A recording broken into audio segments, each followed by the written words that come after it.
नमस्कार, public news times channel Shimla में आपका स्वागत है। आज हिमाचल प्रदेश के मुख्यमंत्री सुखविंदर सिंह सुक्खू राजभवन में राज्यपाल श्री शिव प्रताप शुक्ल से मिलने गए।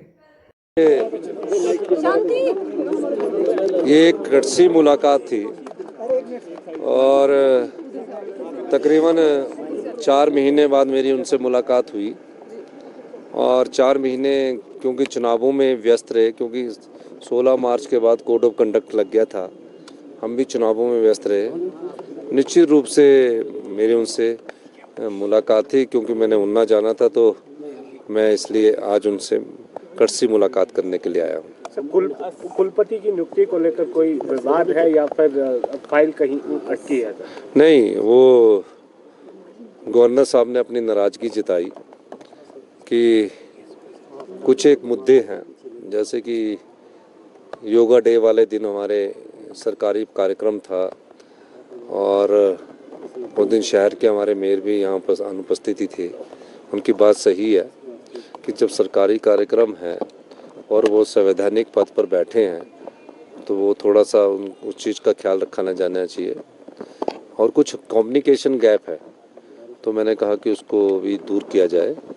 और जो कुलपति वाली फाइल है, उन्होंने कोई 3-4 महीने पहले वापस सरकार के पास भेज दी थी और निश्चित तौर पर वो सेक्रेटरी लॉ के पास पड़ी रह गई, तो उसके बारे में भी उन्होंने मुझे कहा। और जो हमारे बात थी उसमें मैंने उनको बोला कि भविष्य में चीज़ों का ख्याल रखा जाएगा। सभी विश्वविद्यालयों की कुलपति की नियुक्ति जल्द होगी, कब तक संभव है सर?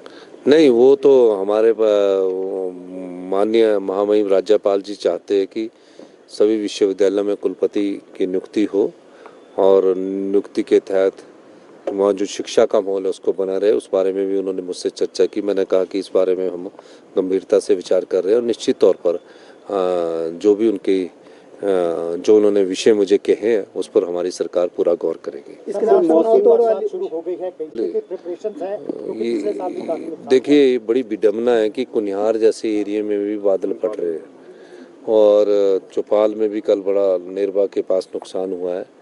तो इन चीज़ों से हमको सबक लेना है और मेरा सभी हिमाचल की जनता से ये अनुरोध है कि जब बरसात का मौसम शुरू होगा तो नदी नालों के किनारे नहीं जाना है, क्योंकि कहीं भी अचानक नदी और नालों में एकदम पानी बादल फटने से बढ़ जाता है और अंदाज़ा भी नहीं होता और वो नुकसान जीवन को कर जाती है।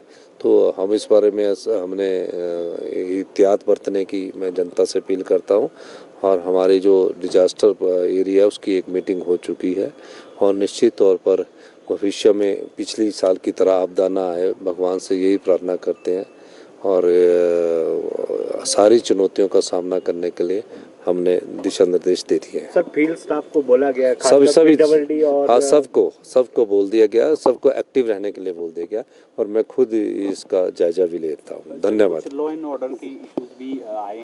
धन्यवाद। Public news times channel Shimla की ताज़ा खबरों के लिए जुड़े रहें हमारे चैनल के साथ।